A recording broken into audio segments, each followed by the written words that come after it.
নমস্কার বন্ধুরা, আজ আপনাদের সঙ্গে শেয়ার করব লাল লাল খাসির মাংসের ঝোল। তো এটা বানানো অনেকটা সহজ, আপনারা তো সবাই মোটামুটি জানেন। তো আমি কেমন করে আজ রান্না করব সেটাই আপনাদের সঙ্গে শেয়ার করব। তো সবার প্রথম মাংসটাই কিন্তু খুব ভালো করে আমি পরিষ্কার করে ধুয়ে নিয়েছি, আর এখানে কিছুটা আলু আমি কেটে নিয়েছি, যেহেতু খাসির মাংসের ভেতরে আলুটা কিন্তু দারুণ লাগে। তো এবারে চলুন মশলার ভিতর কী কী রেখেছি দেখিয়ে দিই। তো এখানে নিয়ে নিয়েছি আদা, রসুন আর পেঁয়াজ। তো মিক্সিং জারে বেশ কিছুটা রসুন দিয়ে দিলাম আদা, আর এবার দিয়ে দেবো বেশ কিছুটা কুচিয়ে রাখা পেঁয়াজ। তো দিয়ে দিচ্ছি ঝালের জন্য 5টা শুকনো লঙ্কা, একটা কাঁচা লঙ্কা, দিয়ে দিলাম 1 চামচ মতন গোটা জিরে, আর দিয়ে দিলাম 1 চামচ মতন ধনে গুঁড়ো।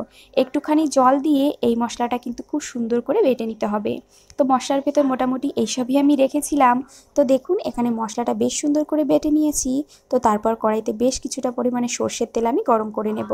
তো তেলটা বেশ ভালো মতন গরম হয়ে গেলে দিয়ে দিলাম কেটে রাখা আলুগুলো। না তো আলুগুলো না দেওয়ার পর এবারে উল্টে পাল্টে এই আলুগুলো কিন্তু বেশ সুন্দর করে মানে লাল লাল করে ভেজে নেব আর কি।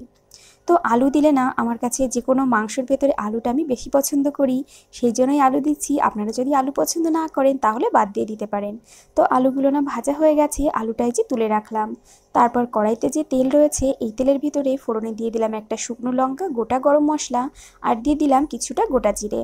তো ফোড়নটা চড়বড় করে উঠলে পারে তারপর দিয়ে দিলাম কুচিয়ে রাখা পেঁয়াজ। পেঁয়াজ দেওয়ার পর লবণ দিয়ে এবার এই পেঁয়াজটাকে বেশ ভালো করে ভেজে নিতে হবে। আর পেঁয়াজ ভাজার সময় একটু নুন দিলে না পেঁয়াজটা বেশ তাড়াতাড়ি করে ভাজা হয়ে যায়। তো দেখুন এখানে কিন্তু পেঁয়াজটা বেশ সুন্দর করে ভেজে নিয়েছি। এবার দিয়ে দিচ্ছি মিক্সিতে বেটে রাখা মশলাটা।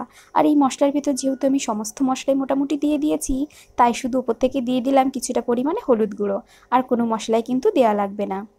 তো একটুখানি জলও দিয়েছিলাম। তো জল দিয়ে এবার সমস্ত কিছু খুব ভালো করে মিশিয়ে নিয়ে ঢাকা দিয়ে এই মশলাটাকে কিন্তু অনেকটা সময় ধরে কষিয়ে নেব। আর মশলা টশলা সব কিছুই না একটু বেশি সময় ধরে কষালে তবেই কিন্তু মশলার স্বাদটা খুব ভালো হয়। তো দেখুন এবারে ঢাকাটা তুলে আমি দিয়ে দিলাম ওই 2 টেবিল চামচ মতন ফেটিয়ে রাখা দই। তো টক দই দেওয়ার পর আবারও সমস্ত কিছু খুব সুন্দর করে যে মিশিয়ে নিচ্ছি, আরও কিছুটা সময় ধরে কিন্তু কষিয়ে নেব। আর আগেই বলেছি মশলাটা সবসময় কিন্তু আমি ঢাকা দিয়েই কষাই। তো দেখুন আমি মাঝে ঢেকে দিয়েছিলাম, তো এবারে ঢাকাটা আবারও খুলে নিয়ে এখন দিয়ে দিলাম আমি মাংসটা। তো মাংসটা দেওয়ার পর আবারও মাংসের সঙ্গে মশলাটা আরও কিছুটা সময় ধরে কষিয়ে নেব, যাতে করে মাংসটার ভেতর বেশ সুন্দর করে মশলাটা ঢুকে যায় আর মশলাটাও বেশ সুন্দর করে কষানো হয়ে যায়। তো দেখুন মশলাটা দেওয়ার পরে আবারও ঢাকা দিয়ে দেবো, ঢাকা দিয়ে মাংসটাকেও কিন্তু কষিয়ে নেব।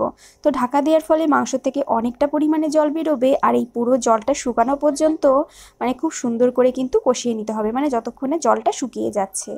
তো এইভাবে বারবার ঢাকবো, ঢাকা খুলে উল্টে পাল্টে দেবো, এইরকম করে কিন্তু অনেকটা সময় ধরে কষিয়ে নেব, যাতে করে মশলা মাংস দুটোই বেশ সুন্দর করে কষানো হয়ে যায়।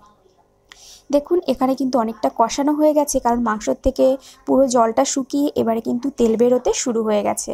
এই যে দেখে নিশ্চয়ই আপনারা বুঝতে পারছেন যে মশলার থেকে কিন্তু পুরোপুরি তেলটা উপরের দিকে উঠে আসছে।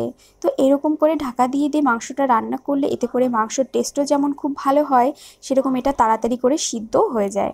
তো দেখতেই পাচ্ছেন এখানে কিন্তু আমার মাংসটা পুরোপুরিভাবে কষানো হয়ে গেছে, আর কিন্তু কোনো রকম ঢাকা দিয়ে কষানোর কোনোই প্রয়োজন নেই। এখানে দেখে নিশ্চয়ই বোঝা যাচ্ছে। এরপর পুরো মাংসটা আমি ট্রান্সফার করে দিয়েছি একটা প্রেশার কুকারে, আর এর ভেতর পরিমাণ মতন কিন্তু জল দিয়ে দিলাম, ঝোলের জন্য আর কি। তো তারপর দিয়ে দিচ্ছি ভেজে রাখা আলুগুলো। না তো আলু দিয়ে আবারও কিন্তু এই যে ঝোলের সঙ্গে খুব সুন্দর করে মিশিয়ে নিয়ে এবার প্রেশার কুকারটা আটকে ধরুন ওই 4টে মতন আমি সিটি দিয়ে নেব।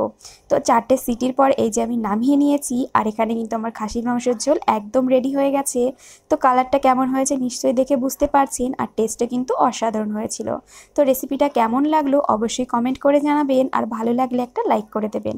সবাই ভালো থাকবেন, সুস্থ থাকবেন, আবারও দেখা হবে অন্য কোনো রেসিপিতে।